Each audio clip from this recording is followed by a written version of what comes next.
Hello everyone. Welcome to this session on simple and multiple regression. So now that we understand the word called correlation, there's a lot of similarity in regression. Why we do regression and what is meant by simple and what is multiple regression? These are some of the things which we will deal as a part of the chapter. There's a lot of synergy between the words called correlation and regression.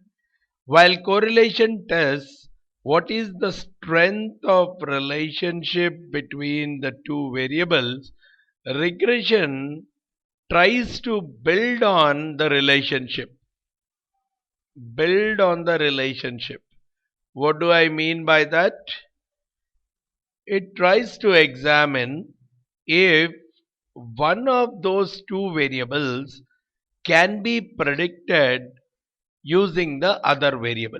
That is what is the context of regression. So basically regression is one of the tools that take you into the world of predictive analytics, because one key benefit of statistics is, apart from making conclusions about a population based on the sample, statistics also helps us in doing some kind of forecastings and predictions based on the existing data. So regression is one context based on the correlation between the various data values, various sets of variables. It tries to build a relationship in the form of an equation between those two variables with an intention that some prediction of one of the variables can be done using the other variable in case there is a good relationship or in case there is a good correlation between the two variables. That's the reason we have to understand the regression. It always tries to establish a relation between x and y. If x and y are two variables, correlation ends up only in finding out a number between -1 and +1, which talks about the strength of the relationship between x and y. While regression focuses on a little bit more, it tries to express the relationship between x and y in an equation of this form. So, based on the past data, the system would we should be able to identify what is this b0 and b1. This b0 and b1 are actually not based on scientific reasoning. They are computed based on the analysis of the past data. So that is why they are called as empirical values, are basically the estimates based on the observations of the past data. And this particular linear equation between x and y, where y is predicted based on the values of x. So that is why x is called as a predictor variable or the independent variable, because I am using x and I'm saying that y is dependent on x. So any kind of a graph that can establish the relationship between y and x in the linear form, where x is an independent variable and y is dependent on x, which is also called as the response variable. This kind of equation is called the regression equation. And to be more specific, because it is a linear relation, it's also called as linear regression, because we keep hearing lots and lots of different modes of regression. Because when I use the word regression, it is nothing but the relationship between two variables expressed in the form of an equation, so that using the values of one of the variables I should be able to predict the other variable. And this b0 and b1, they are determined based on the observations of the past data. And typically when I plot the graph also, it will come something like this. So basically this This is the equation of b naught plus b1x, right? When I equate it with y equal to mx plus c kind of an equation for a straight line, this is the y-intercept which will be equal to b naught and the slope which will be equal to b1. And the values of b1 and b naught, they are computed based on the observation of the historical data, and that is where these formulas do come into picture for finding out the values of your b1 and b naught. You can feed these values into the tools and you can get your values computed. Again, the proofs of each of these things are beyond the scope, but there are a lot of tools. Let's say in Excel, if I am using, I can use a simple formula called slope, which will give me the value of b1. I can use a formula called intercept, which will give me the formula for b naught.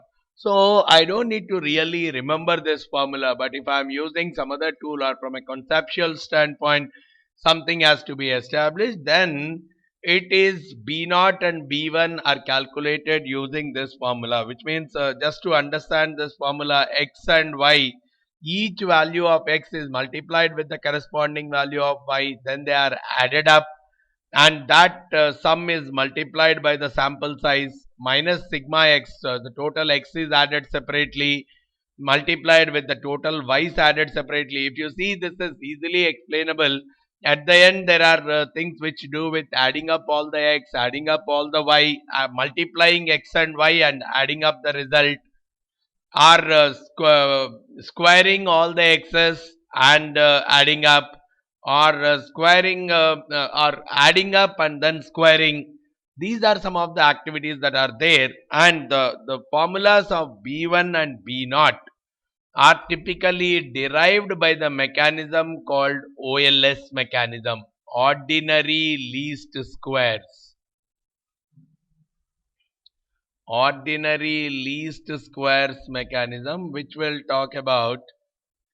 It's a kind of estimate based mechanism where a best fitting equation is chosen. A best fitting values of b naught and b1 are chosen in such a way that the error, which is nothing but the difference between the predicted value and the actual values of the historical data, where the error comes out to be the minimum. Whatever is that particular value of b naught and b1, done using a concept called ordinary least squares method, whatever are the values of b naught and b1 which will result in minimizing the error, which is the difference between the predicted values and the actual values, is what is called as is determining the b naught and b1. So there are a couple of other relationships which we should understand. The b naught is also expressed in a slightly different form based on the correlation between x and y. The correlation between x and y, if I multiply it with the ratio of their standard deviation of the dependent variable by the standard deviation of the independent variable, I am getting my slope. So b1, instead of using this long formula, let's say if I have already computed the correlation, then I can multiply the correlation with the standard deviation of y by standard deviation of x to apply in the slope, and the intercept is obtained. Once the slope is there, I substitute y bar, the average of all the y's, the mean of all the y's, minus b1 which has been obtained above, multiplied by x bar. Whatever the value that comes, I can equate it to b naught. So using this mechanism, we can find out b naught and b1, which is called as a regression equation, or in other terms also called as best fitting equation. Best fitting equation depicting the relationship best fitting linear equation depicting the relationship between x and y. So if this equation is a statistically good equation, then the moment I know in the future the values of x, the corresponding values of y can easily be identified. So few things we have to remember here. If I see that x and y are related very strongly, either in the positive or in a negative way, I have to see out of these two x and y, which one is the dependent variable and which one is an independent variable. And is there any way I can find out the dependent variable based on the independent variable using this equation? Once I get this regression equation or a best fitting equation, then I may have to substitute my new values of x to get the values of y and so on. That's the intention behind the regression equation.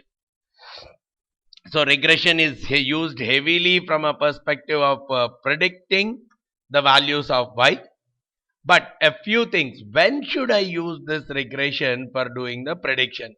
Can I, once I get some equation in the form of y equal to b naught plus b1x, should I use it for prediction purpose?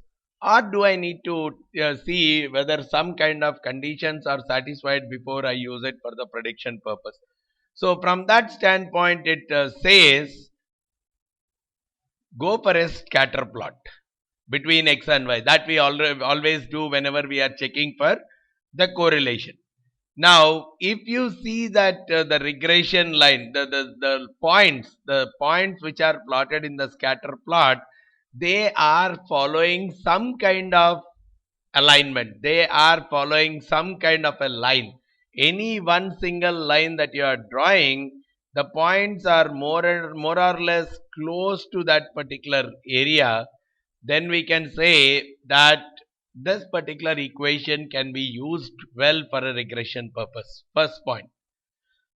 Then if the correlation, linear correlation is existing between the variables, we have seen how to say whether the linear correlation exists or not. It's just not on R. After that, we have even done a t-test using the formula of R divided by 1 minus R squared by n minus 2. So using this concept, I will do whether the R is statistically significant or not. Only in that case I can say that a linear correlation exists between the variables. Now once the equation is in place, I am saying that with the values of x, I can predict the corresponding values of y. But make sure that the x is not too far away from the data which you have observed. Let's say the data which you have used. In the data which you have used, you have x lying on an average, on a general scale between 30 and 70. The different values of x which you have taken are between 30 and 70, based on which you have arrived for the value of y. You got the value of y, let's say, as 3 plus 7x something. Now what this particular point says is, if you want to predict for any value which is very much closer to these things, probably if I have to predict for 25, x equal to 25, or x equal to 72, or x equal to 63.5, very much closer to this, either within this or slightly away from this. But if I want to predict for x, what if x equal to 125? Probably this particular equation may or may not hold true, because that goes as a part of the outlier. So extrapolation, which is very much outside the scope which has been used to build the regression model, sometimes may result in very bad predictions. You have to be very careful about this particular point. Whenever you are using it for prediction purpose, make sure that the x's which you are using, or the independent variables which you are using, are pretty much closer to the independent in values to the independent variables which you have used for the purpose of building the model. So let that be one of the important aspects of this process. and once everything is there, substitute the value of x, whatever the y you are getting.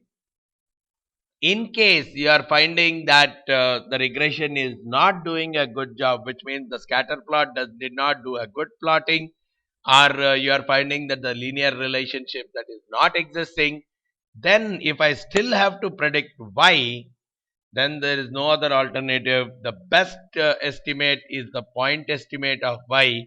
Take just the mean of y, mean of the sample y, and say that that is going to be the prediction. In case you find that the value is, in case the linear relationship is not proper, correlation does not exist, the scatter plot is not good enough. In those kind of cases, the best estimate is the point estimate of the sample mean, which is nothing but take the existing historical y's and for those y's find out their mean directly. Now, once I have a regression equation, b1 we said is the slope. So what it says is, if x changes exactly by 1 unit, then the y changes exactly by b1 units. So what it means is, if b1 is positive, then we say that if x increases by 1 unit, y increases by b1 units. If x decreases by 1 unit, y decreases by b1 units. But if b1 is negative, then I can say if x increases by 1 unit, y falls by b1 units, or vice versa. So just the slope of the regression equation will talk about the marginal change in the value of y based on the value of x. So how sensitive is y to x? If x is a variable which changes slightly, by what extent is it going to impact y? So if it is going to impact y very heavily, then we say that y is very sensitive to x, or vice versa. It also helps me in identifying the outliers, because if one actual value is very much away from the typical regression equation predicted value, if the regression equation 3 plus 7x, let's say for x equal to 20, the prediction is 147. If I substitute x equal to 20 into this, I should get 143. So the predicted value of x should be 143. But if the actual value comes out to be 200 or something, which is like very much away from 143, then I can easily say that this particular value is a definite outlier in my data. So it can help me in identifying the outliers, and also it helps me in finding out which of these particular points are influential points on our data. What do I mean by the influential point? They are not outliers, but they strongly affect the regression equation. They are not the outliers, but they strongly affect the regression equation. How do I identify that? Let's say a point xy is, I am thinking that it is an influential point. What do I do? Remove this point x and y, one single observation xy, and do a scatter plot and find the regression equation, and then include that and find out the regression equation, or the other way, first find out the regression equation by including all the points, then remove one of the point which you think you want to test for the influentiality, find out the regression equation again after removing that point.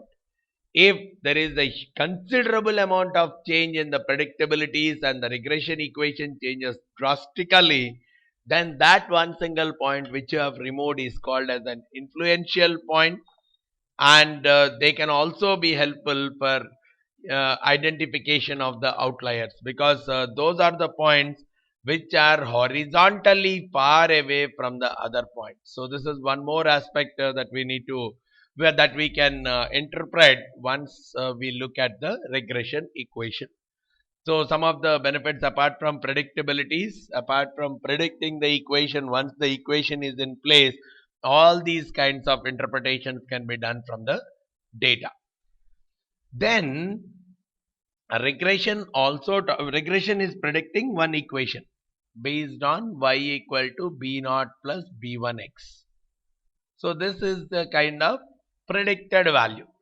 Now generally what we do is the historical values of x we substitute, and the y values already exist for them because they are the historical ones.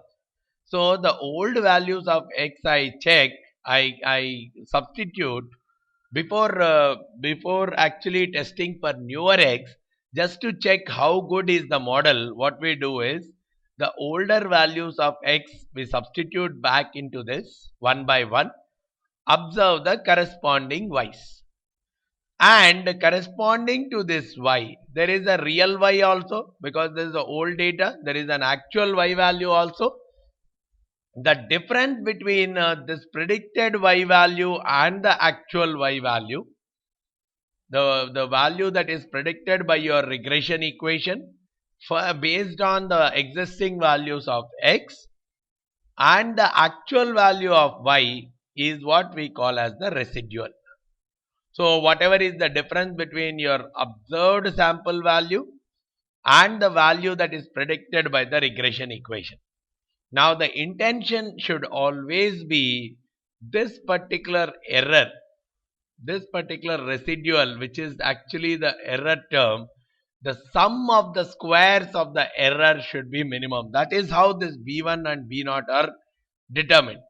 The least squares error mechanism. So whatever the b0 and b1 are coming, the intention is when you are using them to predict the values based on the existing data, the difference between the actual values and the predicted values, which are called as the residuals, the square of the errors of those residuals should be minimum as possible. So how do I look at these residuals, or how do I interpret the residuals which I am able to collect? We do a kind of a residual plot. Residual plot is same as your scatter plot, but the only thing is now we don't take the y, which is the original data. The x is still the same. The x is still the independent variable, but in the normal scatter plot we are plotting the graph between x and y, whereas in the residual plot we don't plot between x and y, we plot it between x and the residual. We plot a graph between the independent variable and the residual. That is what is called as a residual plot, and it can help us in making inferences about the correlations, regressions.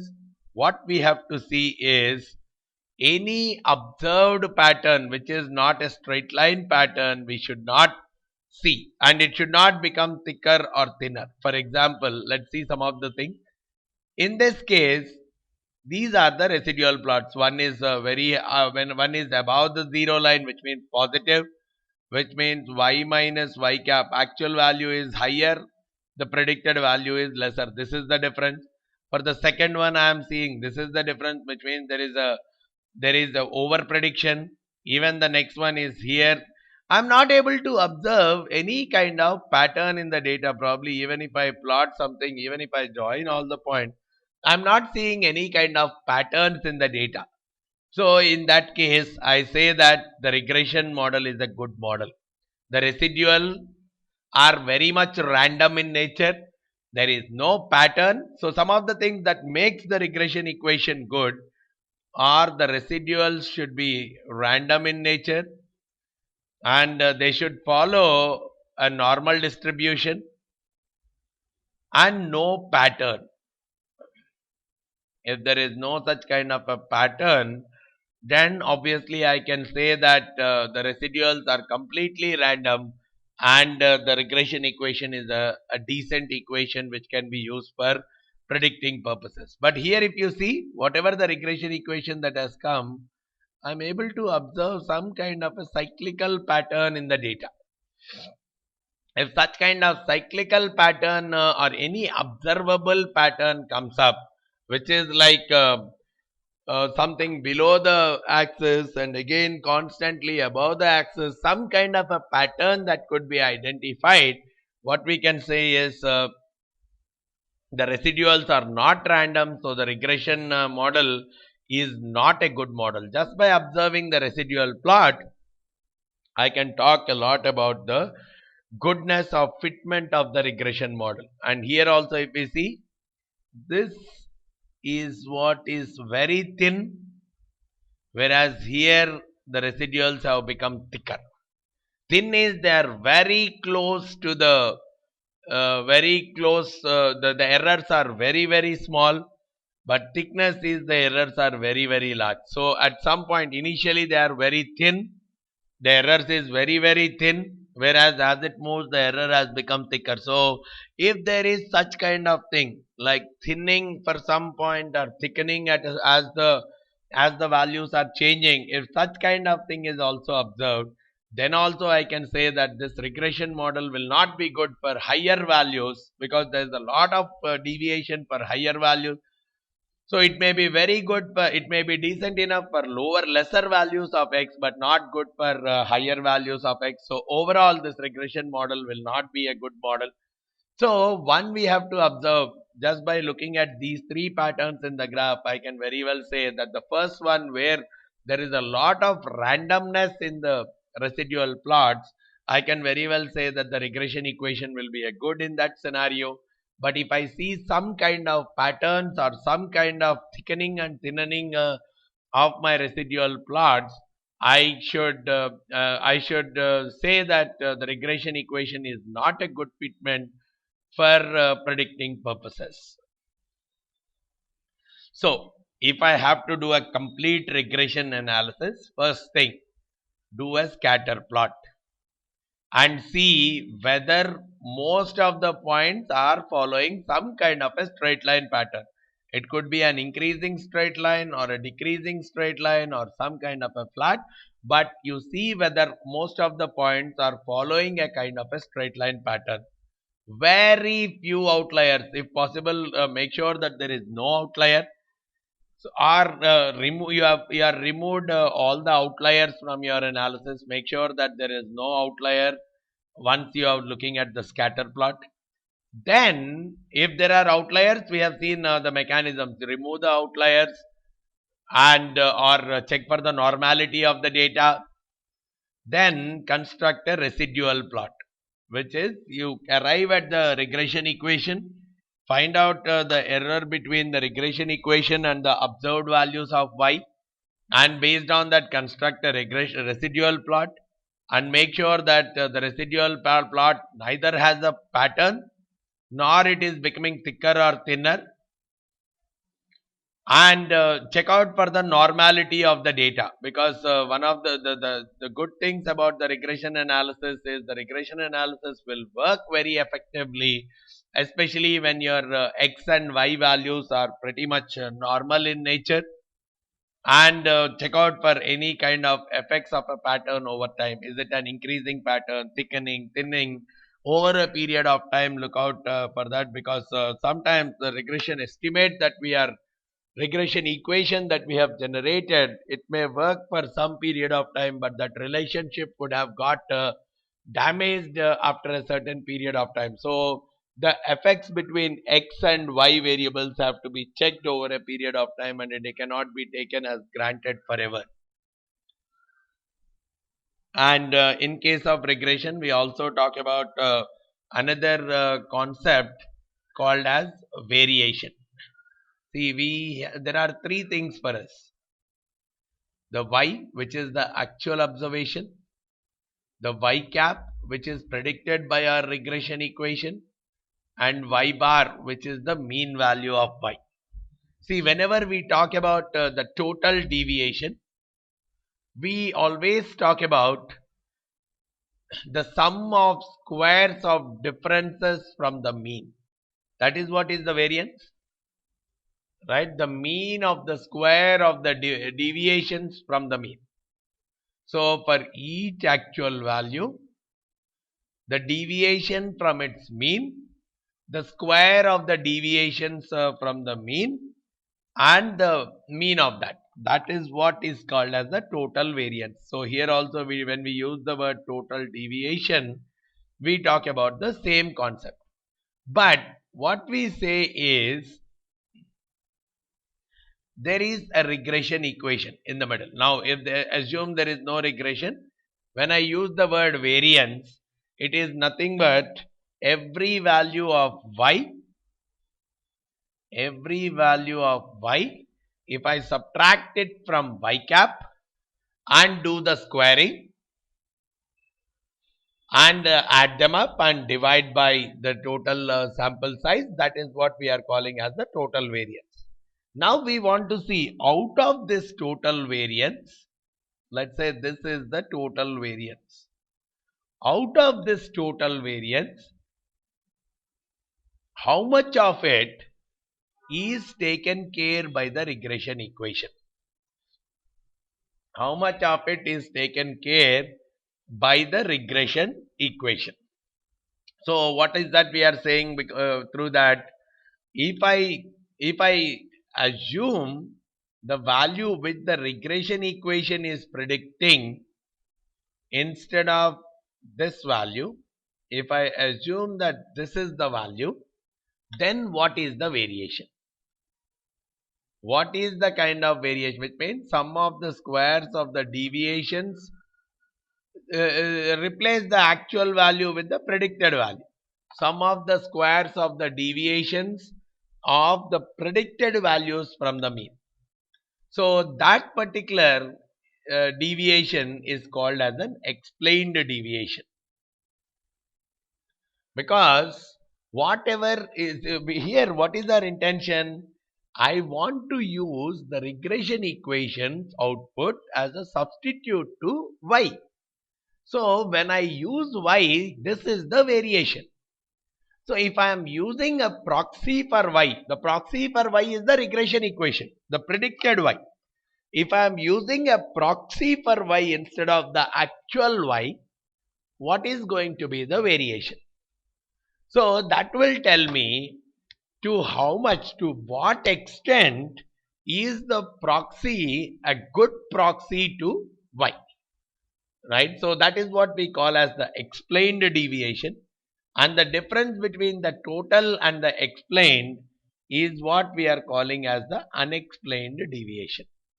The difference between the total deviation and the explained deviation is what we are calling as the unexplained deviation, and that is what will contribute to the error in our prediction, because out of this much of variance, the regression is able to address this much of variance. So out of this total variance, let's say the regression is able to absorb this much of variance or explain that much of variance. So this part is unexplained. Unexplained is called as the error sum of squares, error or unexplained deviation, and this is called as an explained deviation or explained variance, or called as a regression sum of squares, whereas the total is called as the total sum of squares. The total sum of squares is sum of squares is sum of the squares of the deviations from the mean. The total sum of squares is again constituted by what is explained by your regression equation and what is not explained by your regression equation, going as the error sum of squares. And the effectiveness of the regression, the effectiveness of the regression means to what extent the regression equation can be used as a proxy to the dependent variable is well understood by how much is your explained variation. If the explained variation is very, very high, then I can very well say that the regression equation is a good proxy to the dependent variable, and it can be used to predict the dependent variable using the independent variable very effectively. And that is what will lead to a word called coefficient of determination, which in a way boils down to r squared. R is the correlation coefficient square, But from this route, it is nothing but the explained deviation divided by total deviation. And as I said, if the regression equation is good enough, we find that the explained deviation will be very close to the total deviation, which means the correlation will be very, very high, and the square of the correlation also will be very, very high. So in the typical usage, we also use terms like regression sum of squares by total sum of squares is what we call as the coefficient of determination r squared, which is also being written with a capital R. Capital R is the notation for coefficient of determination, and it tells out of the total variance of the dependent variable, if I replace that dependent variable with the proxy, which is the regression equation, how much of that variance is accounted by the regression equation? If it is quite significant, if the ratio is coming out, if this r squared is coming out to 0.9, 0.8, 90%, 80% kind of stuff, then we can very well say that the regression equation is a very good proxy to the dependent variable, and it can be used for the predicting of the dependent variable using the independent variable very effectively. And whatever we are predicting now, y cap is what we are predicting using b0 plus b1x. Now this y cap is still a predicted value. There could be still some kind of an error in the estimate. That error, as we said always, the error in the estimate is what we are calling as the standard error. So I will always build an interval around using the standard error, right? So the standard error in this case again comes out as whatever has been the deviation from the predicted, right? Deviation of the actual values from the predicted whole squared divided by n minus 2. N minus 2 is the degrees of freedom, because here we have two different variables, x and y, and I have to predict both the variables. So two values are losing their freedom, and only n minus 2 values will be free to operate. So that is the reason we are having a standard error as square root of y minus y cap, which is the actual y minus the predicted y whole squared, which is also nothing but, if you see this, it is also nothing but the error sum of squares. The numerator is nothing but the error sum of squares, right, which is also coming out as your total sum of squares minus the regression sum of squares, which is what is your error sum of squares divided by n minus 2, and n minus 2 is because of your degrees of freedom. So this is your standard error. And now, as I said, if I have to go for the predicted value of y, or the interval, confidence interval for y, then we are going as whatever is the predicted value through the regression equation, y cap minus the margin of error, y cap plus margin of error, and the margin of error is coming out as the critical value multiplied by the standard error. And here there is one additional factor which we are bringing in, because we are talking of for a particular value of x, for a particular value of x naught. It's not the mean or something, right? So there is an additional value apart from the critical value, which is because we are using a t distribution. Apart from the critical value and the standard error, we also multiply this with square root of 1 plus 1 by n plus this particular value of x naught. For this particular value of x naught, what is the excess margin of error? That is what is either added up to your y or subtracted from your y to build a confidence interval of your prediction estimate. So this is one important point. Till today, if I am finding out till whatever the various predictions we have looked at, or whatever the various tests we have done, if I have to build the confidence interval, we have just taken a point estimate and added and subtracted the margin of error, where the margin of error is computed based on the critical value multiplied by its standard error. But apart from the standard error, we also have an extra calculation, because here we are trying to find out the predicted value of y for a particular value of x, not a generalized stuff. Right? Please remember that, and you can very well build these things as a part of your tool to help you into your prediction process. Then sometimes what happens is only one variable. Till now we talked about y equal to b naught plus b1x. Only x is one dependent independent variable and y is a dependent variable. But sometimes what could very well happen is y is not dependent just on x, but probably on x1, x2, x3. There are multiple independent variables based on which the y could be dependent on. So that kind of relationship, if I have to depict, y is dependent on x1, x2, x3. So if I depict only one independent variable and form a regression equation, I call it as a simple linear regression.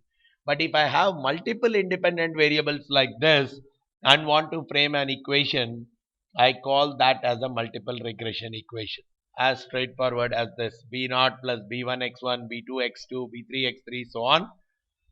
That is what we are calling as a multiple regression equation. And most of the things work the same way as the simple regression equation, right? And the b1, b naught, b2, b1, b2, b3 are called as the slope coefficients, and the slopes are typically called as the partial slopes, assuming all the other variables are constant.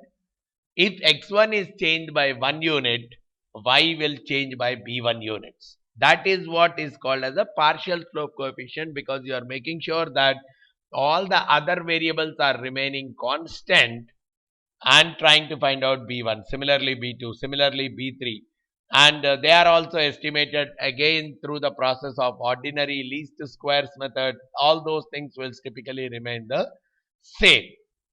But again, some of the things, the residuals, they should be normally distributed, which means they should not have a prescribed kind of a pattern in the data. They are more normally distributed.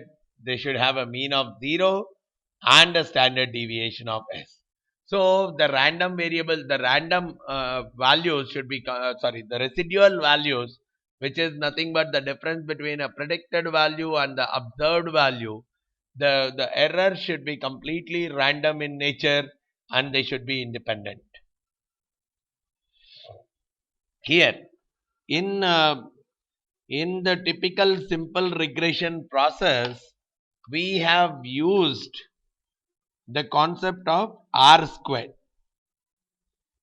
The R squared was talking about the coefficient of determination, which we have computed as the explained variance, which is if I take the values of y and find out the amount of variance in y, and after that replace the y with the predicted values of y using the regression equation, and after that find out the variance in y using the predicted values of y, and after that divide whatever is the variance that has been predicted by the regression equation by the original variance.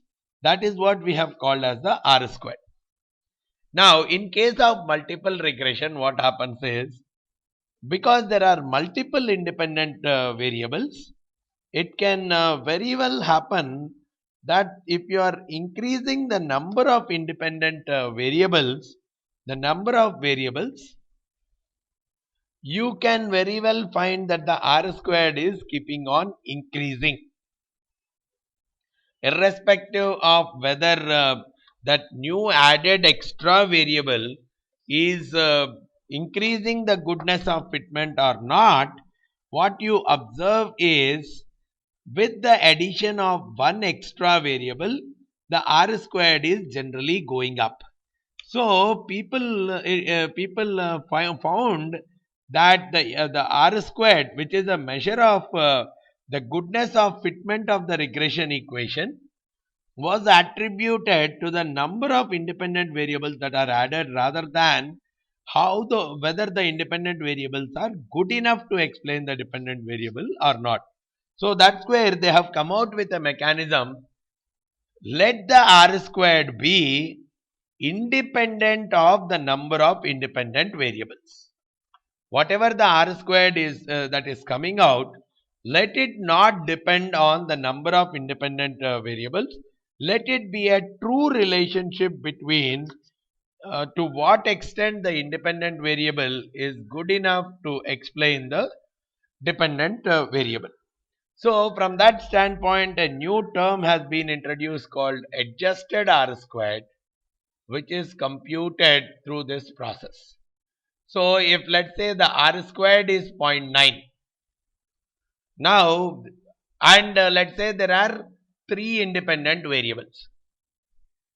The adjusted R squared, what happens is 1 minus n minus 1. Let's say we have worked on 20 or 35 data points.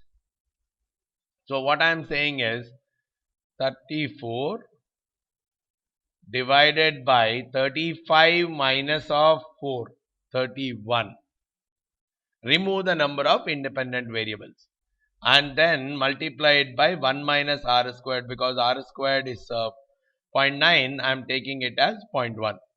So what I am saying is 1 minus 34 by 31 into 0.1. So probably this comes out as, let's say, 1 minus 0.11. So which may come out as 0.89. So what it says is, don't take the R squared as 0.9, take it only as 0.89, because that additional 0.01 could be because of the number of independent variables, not the quality of the independent variables, but the size number of the independent variables. So to remove the impact of that number of independent variables, the adjusted R squared is a good tool to evaluate, which shows the strength of the relationship between the dependent variables and the independent variables. Instead of seeing R squared whether it is higher or not, you see on adjusted R squared. If the adjusted R squared is higher, then the regression equation is a good fitment to explain the dependent variable. So in some cases, the R squared and adjusted R squared can differ quite drastically, especially when you have a good number of independent variables. Otherwise, the adjusted R squared and R squared will be pretty much close by also. And as a decision, if you are using, how do you test whether the variables b1, b2, b3 and all are significant or not? One way is look out for their p-values, right? If their p-values, when you are using the system, you can always go with the p-values which are determined by the system itself. So look out for their p-value. If the p-values are less than 0.05, or which is the level of significance, then you can very well reject the null hypothesis. In all these cases, the null hypotheses are simple. b1 equal to 0, b2 equal to 0, all the coefficients are equal to 0 or the null hypothesis. So wherever you are finding that the p value is less than 0.05 or the level of significance, you can very well reject the null hypothesis and go with the alternate hypothesis. And the alternate hypothesis tells you that b1 not equal to 0, which means it is significant, b2 not equal to 0. So we can say that those particular variables are significant. That is using a p-value. Otherwise, if you are going with the critical value mechanism, you do a t-statistic for each of these things. The t-statistic is nothing but whatever the b1, b2, b3, each one separately, you divide it by its corresponding standard error. And whatever the t value that comes out to you, you compare it, you find out the critical value corresponding to the degrees of freedom and the level of significance, the same old method. See whether your t value is falling in the critical region or outside the critical region, and based on that take your decision of whether the null hypothesis should be rejected or failed to be rejected. So as we are talking about the best multiple regression equation, okay, mathematically or statistically I can very well derive it, but how many independent variables should be there and what are the variables to be included or excluded, let that be from a practical standpoint and a common sense. I cannot say if I have to predict my sales, just because there is a correlation between my sales and Uganda's GDP, I cannot use Uganda's GDP as an independent variable. Let it be a practical and the realistic relationship between the variables rather than using some kind of arbitrary variables. And always try to go for adjusted R squared, the higher values, right? So whichever the equations have higher adjusted R squared compared to R squared, that combination need to be preferred more compared to the original. And if the adjusted, if I am adding one more variable and I don't see any kind of improvement in the adjusted R squared, let's say if I have 3 independent variables, let's say my adjusted R squared is 0.82. When I added the fourth variable, let's say my adjusted R squared became 0.8, fallen, then it's better not to consider the fourth variable at all. So as long as the adjusted R squared is increasing significantly by the addition of one more variable, keep adding that variable. Otherwise, don't add that specific variable. If you are finding that in that case also you may see that the R squared will definitely increase, but adjusted R squared may not increase. That's the reason people use adjusted R squared as a better mechanism compared to the R squared mechanism. And make sure that the variables that are being included or excluded are completely based on the logic, practical aspect and the common sense rather than just by looking at the data. Okay, this is just a very basic introduction to the world of regression, and the whole world of predictive analytics depends very heavily on understanding the multiple aspects of regression. In the multiple regression, there are so many nuances that could exist. As a part of understanding advanced statistics, all those things have to be understood in detail.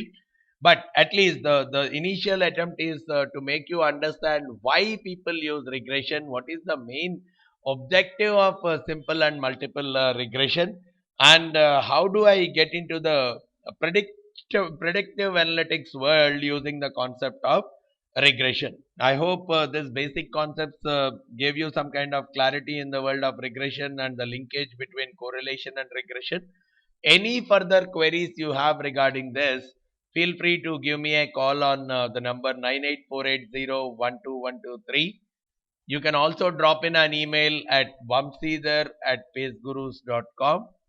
And I request all of you to visit my website www.pacegurus.com to get further updates regarding the training and the consulting activities, along with the new training recorded videos in the areas of finance, investments, statistics, and analytics using tools like Excel, VBA, and SPSS.